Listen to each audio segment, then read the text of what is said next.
Man, you know what really be pissing me off? Everybody be like, "Oh, I listen to everything, but I don't listen to country. Oh, listen to everything, but I don't listen to classical music. Oh, I like rap, but I like Logic and Joyner Lucas." You know what I'm saying? Like everybody's got, "Oh, I'm inclusive," until I'm really not inclusive. You know what I mean? That crap really picks me off because it's fine. You can be opinionated. You can not like something and no one's going to rectify you, man. No one's going to get mad at you for not liking something. That's really cool.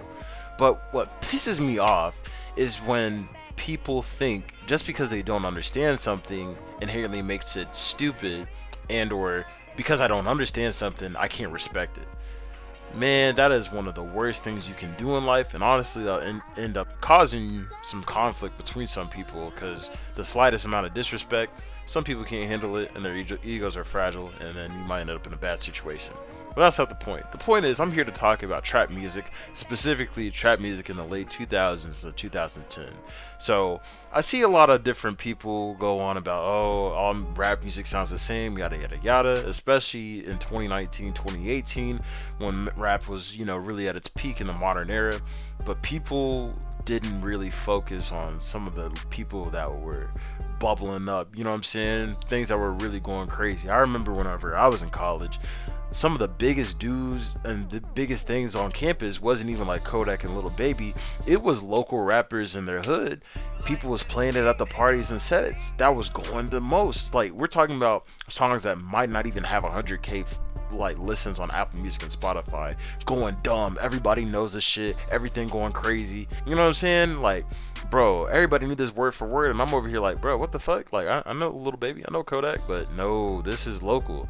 So speaking of local artists around this time, the shit that I want to talk about is EST Gee El Toro 2019. This shit, man, I first listened to this shit early 2020. And forever rolling, bruh. Like, G be spending his shit on this, but we gotta talk about the production, fam. All the way from The King, all the way to Wake Up, bro. The production on this shit barely missed. I think there's maybe 3 tracks out of all 20 of these boys that might miss. But forever rolling, the engineers on this shit, I need to credit the whole thing. This album is still in my rotation to this day, 5 years later almost. This is one of the best trap albums of the last decade, and hell, I'll even say this is one of the best modern trap albums of all time, or mixtape, whatever you want to call it. Same thing with Without Warning too. I think Without Warning is one of the best modern trap examples at all. And the reason why I gotta say modern trap, because OJ the Juice Man, Gucci Mane, T.I., that's still trap music, but that's more the originators of trap music and how that came about. So when you gotta say modern trap music, pretty much you're talking about anything DS2 and afterwards. So fast forward back to El Toro 2019. When I first listened to this shit, and specifically Dead Fresh, that is the shit that caught my eye and my ears and held on tight 5 years to this point. Let me tell you, The King, El Toro, the storytelling and the mission. You feel like you're in the car with EST Gee on some of these shits. You know what I'm saying? Specifically, when you get to the meat and potatoes of some of these songs and just how raw it is, and the fact that nobody else really be talking about it like that for real. El Toro 2 was a whole other thing, and I think a lot of his core fan base really resonate with El Toro because his first few projects were really something special. But specifically kicking off with El Toro, and also alluding to the fact that he referenced himself and sampled himself a few times. Just link with Vargas, he say I'm a monster, he called me El Toro. You cannot make this shit up. The way El Toro's kicked off and the way it finishes, of course there's some weak points on this project, but let's get into it track by track. The hi-hats rolling in on top of a Brazilian sample, fam, you don't get more colder than this. With The King, EST Gee lays it down on the line, fam. Coming from Louisville, the forever rolling tag, just how he's rapping, the aggressiveness, his vocals is kind of pitched a little bit to the back where he's still chill, but you still can feel the aggression on it. You know what I'm saying?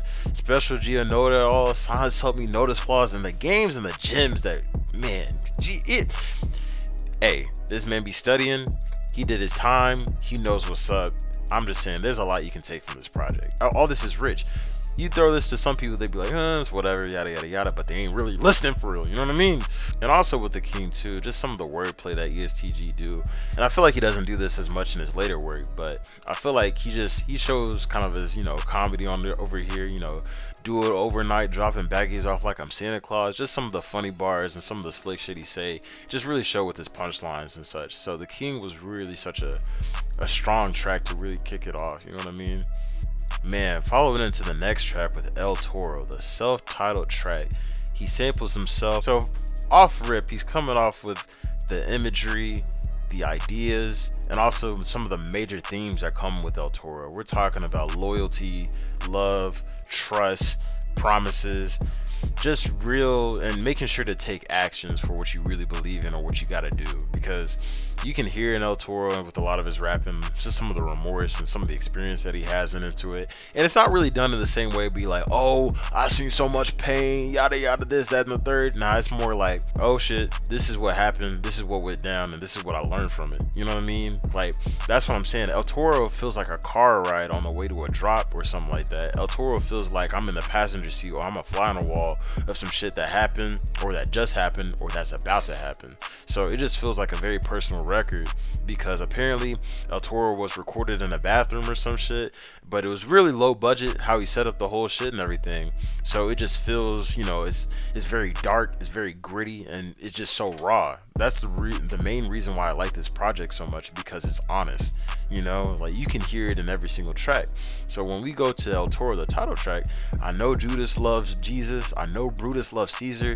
Kicking it off in that way is just like, man, like this, like G got a lot to say, and he ain't pulling no punches on it. And again, going back with some of the gems that he mentioned in the tracks too, just what he be talking about and everything, things that you can just take into your own account, just how you perceive people and observe things, going back to that idea of justice, right is right, wrong is wrong, and you see this even in his later music too. So this is a constant trope, and just what's resonating on his mind and what he's thinking about. And also another thing too, EST Gee's imagery, he's really good at articulating with his storytelling. I feel like his storytelling is really, it's not a focus when you think of, oh man, EST Gee, or even if people don't even know who EST Gee was, his storytelling, I would honestly equate it to a similar like a Nas or a Biggie. Because I done found my life in jobs, I done put my life in cars, I done drove my life across state lines, they're gonna give us ours. Like, come on, enterprise and rental cars is only Teslas in my drawers. Come on, man. Like, just, I don't know if y'all ever been in a car for a long period of time where you gotta get to where you need to be going, or you're just back and forth city to city. Like, things like this just really resonate with me, because it just really paints a picture of, one wrong move, oh my goodness, the state trooper behind me, or like, dang, I just seen this car, you know what I'm saying, I already drove past this car. Next up, we got The Bull. Personally, this isn't one of my favorite tracks, but I know people are gonna get on it, oh, it's mixed bad, yada yada yada, it sounds terrible, well, whatever, but still same tropes, and he's still showing his bravado and things and such. And also, like you said, like, he really do got good wordplay, you know what I mean? Just the way he be talking and how he makes the shit flip. For a trap artist, he's really mature, especially kicking out the game with his first project like this. Next up, we got I Just Woke Up Morning and Got Dead Fresh. Clean up on my trap before the sales hit. Come on, fam. Like, Dead Fresh, it was cool, you know what I mean? Like, I feel like, it's kind of an underground hit, you know what I mean? Like, people don't know it, but if you know it, you know it. Like, Dead Fresh, just kicking off with the production. This is why I say Forever Rollin' is one of the best newer producers in the last 2 years when it comes to this trap music shit. And he's got placements with all sorts of people, and I know now, but just, especially listen to some shit, like, think about it in quarantine era. This track specifically just highlights he's in a caliber of his own, what he's doing and everything. So I really love this track. And this kind of has what is the Tory Lanez Godfather type of flow. So it's just really, stunting your shit, flexing your shit. And this is one of those personal ones for me, because since this is more of a low-key track, it feels a lot more personal and close to my heart. But man, this track it's good with just the showing, oh, I got money, I'm up. But it's like, man, that hook, how it sounds, how it hit, it's just all, It's all going, man. It's all going. I love this track. This is dead fresh, man. So we're gonna group these together. So On the Island and T-shirt, and T-shirt actually features Lil Durk. I don't know, he's not listed on like Spotify, so I have to see about Apple Music. But that's actually the first feature, 6 tracks in, is from Durk, and it was a pretty solid feature. But again, with the production with On the Island and T-shirt, like for somebody's first project, I don't think people realize how advanced and how clean this really does sound, especially when you know the background to the shit and what they had and what, like, where EST's headspace was coming with this. Like, this is really mature for an artist's first project, which is why he ran so well with Gotti, you know what I'm saying? Which was why, you know, when Opinion Base comes out and all the things, he just goes up and up and up until he's kind of like quote unquote plateau. I feel like EST Gee just needs to like go back home almost, you know what I'm saying? Like, you need to go back, not necessarily to his roots, but El Toro 2 was a little bit of a miss, even though that short film was hidden. That I could tell the bread, the time, and everything. Like, I feel like the visuals on El Toro 2 was just, it was hidden right, and I feel like it paid a lot of homage to the original El Toro, but half the tracks and that shit was just not hidden, man. It wasn't good. Week Straight, and that's not it. That's not it. It's not saved to no playlist. It's not. No, that's not it. So, Week Straight, that's definitely a skippable. But what you don't want to miss is 3 Phones. I would say 3 Phones feels like a claustrophobic, what I gotta do to get out the situation, back against the wall. 3 Phones is, if you don't take anything from this project, 3 Phones is. Three Phones is the pinnacle of this project. I feel like this is what this project is about. This is what EST Gee's headspace was at this moment, and you really let him. He lets you peer into his mind and see what he's really thinking. I think the guitar progression and the chords are just, the constant loop is just. You don't even feel like it's a lack of hope, but it's just like, man, I'm stressed out right now. This is what I gotta do to get this shit done. You know what I mean? No matter what, I got things to do. I got things to flip. Like 3 Phones is just such a focused track, and it's one of my favorite tracks to go to when I got shit to do, because just the aggression he's coming with, and also the thing too, like, EST Gee ain't barking mostly in this album, so. Aggression, I don't think a lot of people will take that for loudness and will be like in your face, rah rah rah, but a lot of people can still be aggressive, but they assert their aggression, you know what I mean? Like, I want something done, and it's this coldness, you know. 3 Phones feels very cold, like in a winter, you know what I'm saying? Like on a road trip, for example, like 3 Phones sounds like that exact backdrop, you know what I'm saying? I gotta get to where I'm going, I gotta do what I gotta do. So again, I feel like Forever Rolling really just, I don't know if it is a sample or not, but this really just highlights, it highlights the tone of this album, you know what I mean? It's like I said, I don't think it's a lack of hope, but it's definitely like, shit, I'm in a situation and I gotta figure this shit out. And again, at the end of the track, the jewels and gems that EST Gee will lay down, fam, but this is my plug, and I love him more than Jesus. He told me I'm a genius, but play stupid to them people. It's an art to be deceitful. Never let a nigga read you. If he peep you, he can beat you. I can feed you if I need to. Come on, fam. And then we flow into Die a Legend, and sonically, again, I think this is kind of the duality of El Toro, because he kind of just says it how it is. He doesn't feel sad about what he is or what he's experienced, you know what I'm saying? Can't run from karma. It's a chance that it might catch up. Like, it is what it is. Like, he just knows gravity is gonna pull down objects. There is no facing what gravity is, you know what I mean? EST Gee is just has an is what it is mind state, and this is what I've seen, and this is what I've experienced. Wish he seen what I became. Come on, man. It's just so accurate, you know what I mean? And just the honesty on this record, these 2 records, like, I feel like these really just show what this album is about. This mixtape, this album, whatever you want to call it, this whole project. Next up, we got No Talking featuring Marlow, rest in peace. Again, this is what like a cold trip feels like. This is what a cold shoulder feels like. I would say this is exactly, like I said, these three records really just back to back to back, especially when you listen in the sequence of the album, they just really flow together, and they really just highlight the themes that were coming with this. And again, I feel like honestly this project need a re-release. It really do. It really needs a re-release because it's just not, I don't see people talking about this album that much. I really don't. And you know, just some of the themes and everything, like it just really it really shows how vulnerable a rap artist can be, even though these are some of the same tropes that have been touched on rap countless times again. It's honest from EST Gee's perspective, especially being from Louisville, and the sounds that are coming out of this too with Forever Rolling. So it's a unique take because it sounds different, and he's being a little bit more specific about his perspective and what he experienced. So these next three, I won't say they're my favorite, but I definitely say this shows what kind of route EST Gee eventually took towards later in his career. El Toro 2, Mad, with more of the singing shit. And people will be like, oh, all this singing shit's new. It's like, nah, man, it was always here. He just didn't really play into it as much. And It Ain't Hurt Me and My Hood Hate Me kind of they don't really flow to me personally in this project, but it definitely shows his potential with the melodies and everything like that. So, and This Is Me Lately, he's almost behind in the first seconds of it, but he eventually catches the beat. But it's kind of like, the song is kind of quick. It's less than 2 minutes. So I just really wish he kind of took his time with that one. Shoot, we got another Dirk feature on Frauds.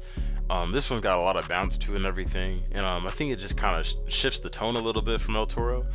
But yeah, it's a solid track, but I feel like in this terms of the project, it kind of loses a little bit of the focus with tracks from 11 to 14. And then we enter back into that. We enter back into this shit because Henry, I think this is where Forever Rolling had some freedom to really experiment, because Frauds and Henry, they kind of got this similar, just it's a little bit more playfulness to it, you know what I'm saying?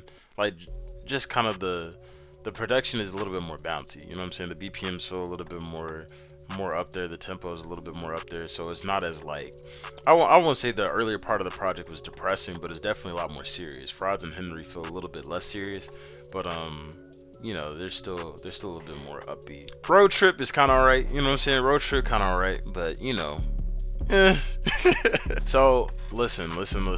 I'm a big Jack Harlow fan, because I was a fan of Jack when the Sundown dropped. When 2018 was around, I was fucking with Jack, man. This is way before What's Poppin'. We talking about 2 years before What's Poppin'. With Sundown was the first time I saw that nigga. And when I heard Mall Map, man, I was like, oh shit. And then we watched the music video for Mall Map too, bruh. Come on, it's just like, I know niggas from Louisville really feel Mall Map, because like, imagine a nigga from my city, Isaiah Rashad, posting up in Hamilton Place. Like, that's what that would be for me. That shit would be crazy. This nigga horny on Summer on Ryder.